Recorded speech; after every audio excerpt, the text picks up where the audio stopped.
হুম। পুরো যাত্রাটা দেখতে গিয়ে অনেকটা দেরি হয়ে গেল। ভাগ্য ভালো যে আকাশে অন্তত চাঁদ দেখা যাচ্ছে। রাস্তায় যা অন্ধকার, কখন জানে তেনাদের আগমন হয়। না না, তাড়াতাড়ি বাড়ি যাই। সেই দিন রাত্রে পাশের গ্রামে যাত্রা দেখে বাড়ি ফিরছিলেন মন্টু বাবু। রাত গভীর হয়ে যাওয়াতে অসুবিধা নেই। অসুবিধাটা হলো তাকে বাড়ি ফিরতে হলে ভূতনাথ মাঠ পেরিয়ে বেরোতে হবে। বেশ কিছুদিন ধরে ওই মাঠে খণ্ড বিখণ্ড কিছু লাশ দেখতে পাওয়া গেছে, যার কারণে সবার মনে ওই জায়গার সম্পর্কে একটা ভয় কাজ করছে। এই সেই ভূতনাথ মাঠ? না না, চারপাশে তো তেমন কিছু নজরে পড়ছে না।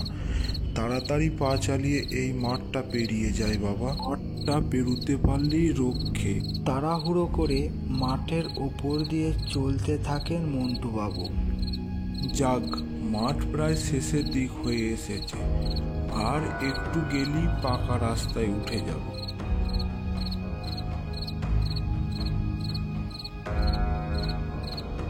এই যা, এটা কি? দেখে তো মনে হচ্ছে হোমযজ্ঞ করেছে এই মাত্র। আর এই লেবুর মধ্যে এইসব কি আঁকা উঁকি আঁকা! সর্বনাশ করেছে রে।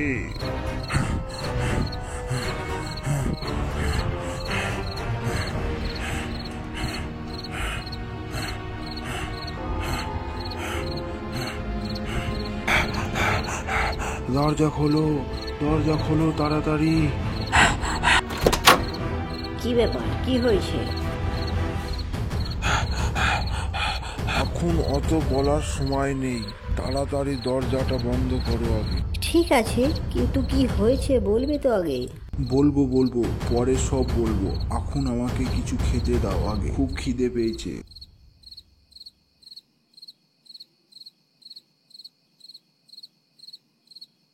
মানুষটা যাত্রা দেখে আসার পর থেকে ও ওই রকম অদ্ভুত আচরণ করছে কেন কে জানে।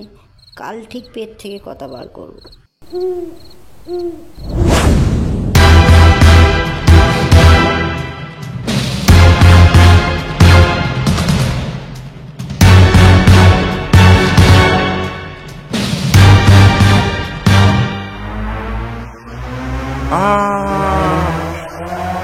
ও বাবা গো, এ কি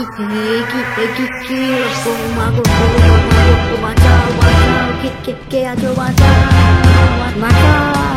কি রে শানু, মন্টু বাবুর ঘটনাটা শুনেছিস? হ্যাঁ, বিষয়টা নিয়ে একটা হেস্তনেস্ত না করলে গ্রামের সবার কপালে ফাঁড়া ঝুলছে। গ্রামের শেষ মাথায় শ্মশানের ধারে কোনো এক তান্ত্রিক আস্তানা গেড়েছে। বিষয়টা নিয়ে একবার কথা বললে কেমন হয়? সন্ধ্যের দিকে চল তাহলে। সকাল থাকতে সন্ধ্যার দিকে কি করতে যাব? উনি সকালবেলায় নিজের কুটির থেকে বের হন না, তাই একমাত্র সন্ধ্যার পরই তার সঙ্গে দেখা করা সম্ভব।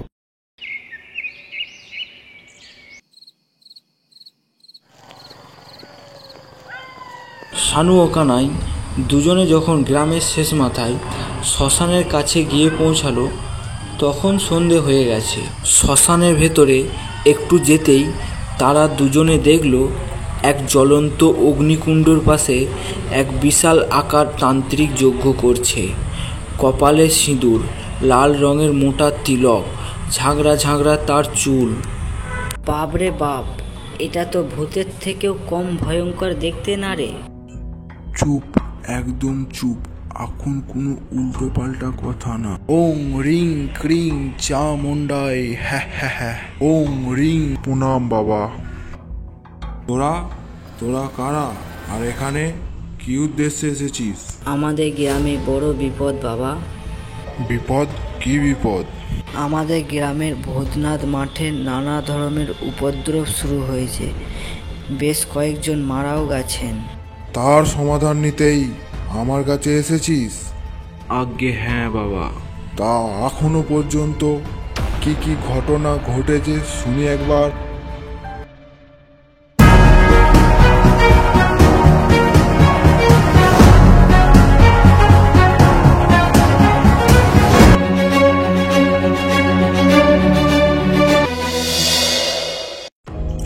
এই ভূতনাথ মাঠে ভূতের রাজ ছিল এক সময়।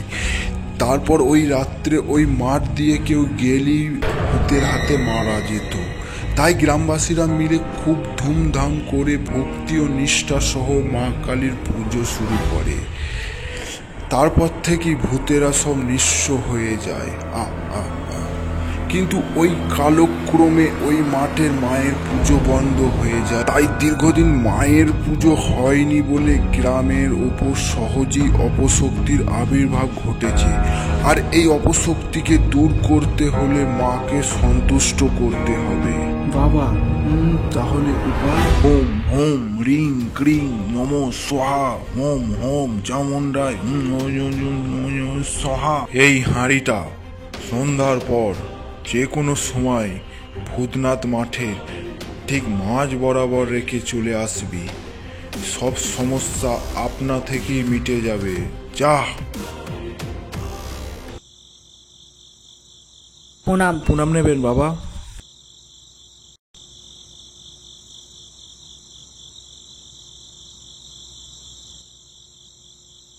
সানু, হ্যাঁ বল। বলছি যে ওই হাঁড়িটা নিয়ে তো আমরা মাথা নাড়িয়ে ঠিক চলে এলাম, কিন্তু একটা কথা ভেবে দেখেছিস? সন্ধ্যার পর ভূতনাথ মাঠে হাঁড়িটা রাখতে যাওয়ার আগে যদি ওই ডাইনি আমাদের ওপর আক্রমণ করে তখন কি হবে? ডাইনি তো নিশ্চয়ই অত সহজে আমাদের ছেড়ে দেবে না। এটা তো তুই ঠিক বলেছিস।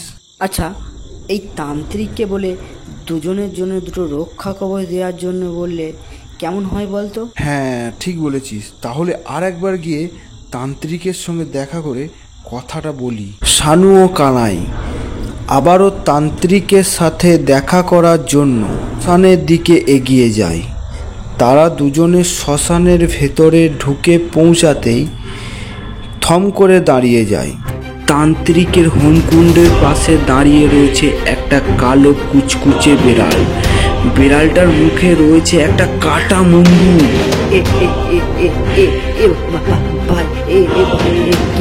কি দেখছি আমি? কি দেখছি? দাঁড়া কানাই, চুপ করে দেখতে দেখতে কালো বিড়ালটা রূপ পরিবর্তন করে ভয়ঙ্কর দেখতে ডাইনিতে রূপান্তরিত হলো। এই নিন আপনার আবদার। তকে থাক। আজ আমি আরো দুটো পাঁঠা পাঠিয়েছি বলির জন্য। দুটোকে বলেছি যে ওই ভূতনাথ মাঠের মাঝে আমার দেয়া হাঁড়ি রাখলে নাকি সব সমস্যা মিটে যাবে। ওরা এটা জানে না যে আমি এই তান্ত্রিক, যে কিনা ওদের এক একটাকে মায়ের ভোগে পাঠাচ্ছি। চিন্তা করবেন না, আমি তকেই থাকবো।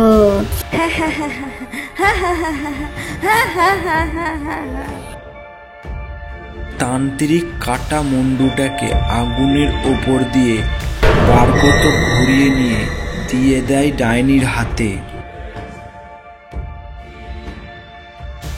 এই ভূতনাথের মাঠে ভূতেরা বড় কোনো উৎসব করতে যাওয়ার আগে মাকে নরবলি দিত। মা ছিল খুবই জাগ্রত। ভূতেরা কালক্রমে মিলিয়ে গেল। আমি সেই ধারাকে কেন্দ্র করে মাকে বলি দিয়ে তুষ্ট করতে চাই। মা যদি একবার তুষ্ট হয়ে যায় তাহলে আমি ডাইনি কাটা মুন্ডুটা নিয়ে উড়ে যাওয়ার জন্য ঘুরে দাঁড়াতেই শানু ও কানাই দুজনের মুখ হাঁ হয়ে যায়। শয়তান, আমি তোকে ছাড়বো না। ও তোরা আবার ফিরে এসেছিস আর সব কথা শুনেও নিয়েছিস, তো ভালোই করেছিস। আজকে তোদের শ্মশানই বলি দিয়ে তোদের শরীরটাকে ছুঁড়ে ফেলে দেবো ভূতনাথের মাঠে। এই হাঁ করে দেখছিস কি দাঁড়িয়ে দাঁড়িয়ে? যা, ওই দুটোকে টুটি চেপে ধরে নিয়ে আয়। ডাইনি তান্ত্রিকের আদেশ মতো তৎক্ষণাৎ শানু ও কানাইকে গিয়ে ধরে নিয়ে আসে। ছেড়ে দিন, দয়া করে আমাদের ছেড়ে দিন, আমাদের মারবেন না, আমাদের ছেড়ে দিন। না না, তোদের এখানে বলি দেব না। তোদের ভূতনাথের মাঠে নিয়ে গিয়ে বলিটা দেব। এত সহজে দুটো বলি হেঁটে এসেছে। মাগো, এ সবই তোমার ইচ্ছা। আজ তাহলে ঘটা করে মাকে বলিটা দিই। ডাইনিকে ইশারা করতেই ডাইনির তান্ত্রিক সহ দুজনকে নিয়ে আকাশে উড়ে যেতে থাকে। তারপর সোজা এসে নামে ভূতনাথের মাঠে।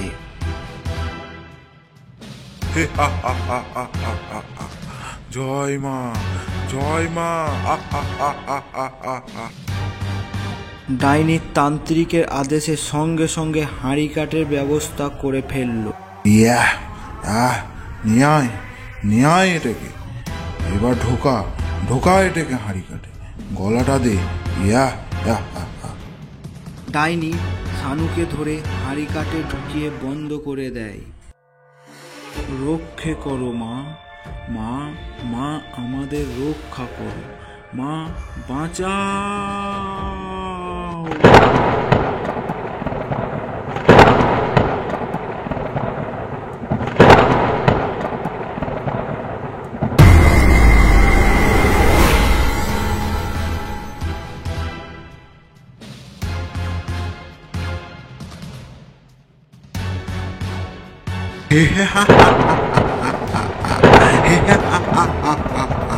জয় মা, জয় মা।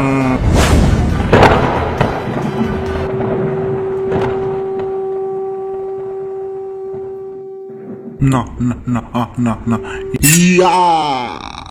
ছাড়, ছেড়ে দে আমার সন্তানকে। ডাইনি কোথাকার, আমি জানি তুই রাক্ষসদের সঙ্গে কাজ করিস। মুক্ত কর ওকে।